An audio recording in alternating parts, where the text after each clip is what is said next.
The Senate panel tackles the Magna Carta for barangays to give barangay officials better benefits.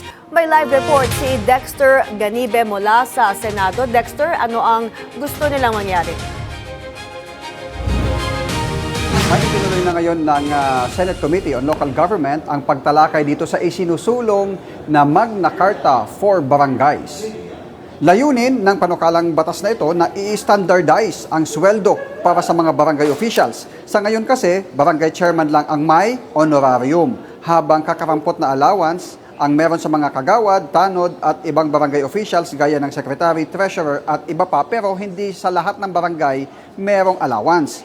Sabi ni Senator J.B. Ejercito, napapanahon na rin para sa mga Magna Carta sa mga barangay officials matapos nilang maipasa sa third and final reading ang Magna Carta for Barangay Health Workers na sinusugan din ni Senator Risa Hontiveros.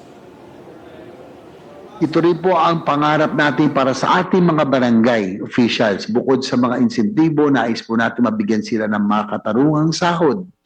Lalo na mga barangay na saklaw ng may hirap na LGUs. Talagang magsastrive po ang Committee on Health na maging consistent ito. Kumbaga, parang Magna Carta ng lahat ng mga Magna Carta sa barangay yung sinusulong natin ngayon. And I remain committed to that, Chair.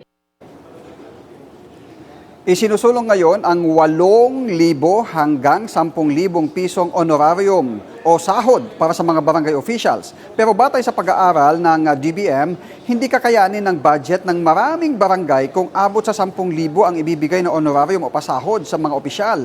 Pero kung nasa 5K ang allowance, sabi ay nasa 99% ng higit 42,000 ng mga barangay sa buong bansa ang makapagpapatupad nito. Pero para naman sa National Liga ng mga barangay sa Pilipinas, President na si Jessica D., hindi sasapat ang 5K sa isang buwan. I don't know of anybody who can live with 5,000 pesos a month. Wala pong benefits. And barangay officials work minsan 24/7. Tapos napaka-high risk po ng kanilang trabaho and they're very vulnerable. Wala po silang health insurance, wala po silang life insurance, at wala rin po silang social security. Where are they also going to get all of those? The reason why, Mr. Chair, we are lobbying for the proposal of the Magna Carta is not just for the compensation per se, it's also for their protection and for their benefits. Sa pag-aaral, nasa 33,733 ng higit 42,000 na barangay ang kailangang masubsidize ang budget kung ipatutupad yung 8,000 hanggang 10,000 na buwan ng honorarium. May porsigido itong Senate Committee on Local Government na maisulong nga itong Magna Carta bilang pagtanaw na rin sa malaking papel ng mga barangay officials sa pagpapanatili ng kapayapaan at kaayusan sa mga komunidad. Dexter, kung matutuloy ang 10K na pasahod sa mga barangay officials, saan daw kukunin ang pondo para doon sa mga barangay na mababa pa sa 5K ang taunang budget?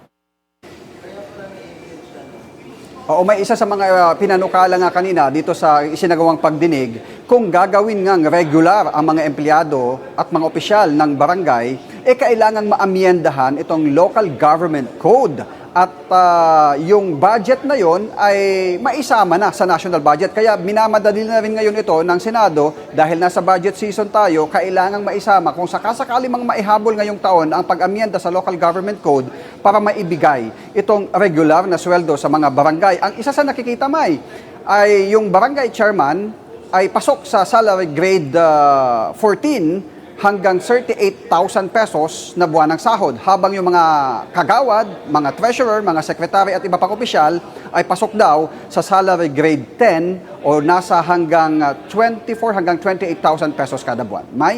Maraming salamat, Dexter Ganibe, live mula sa Senado.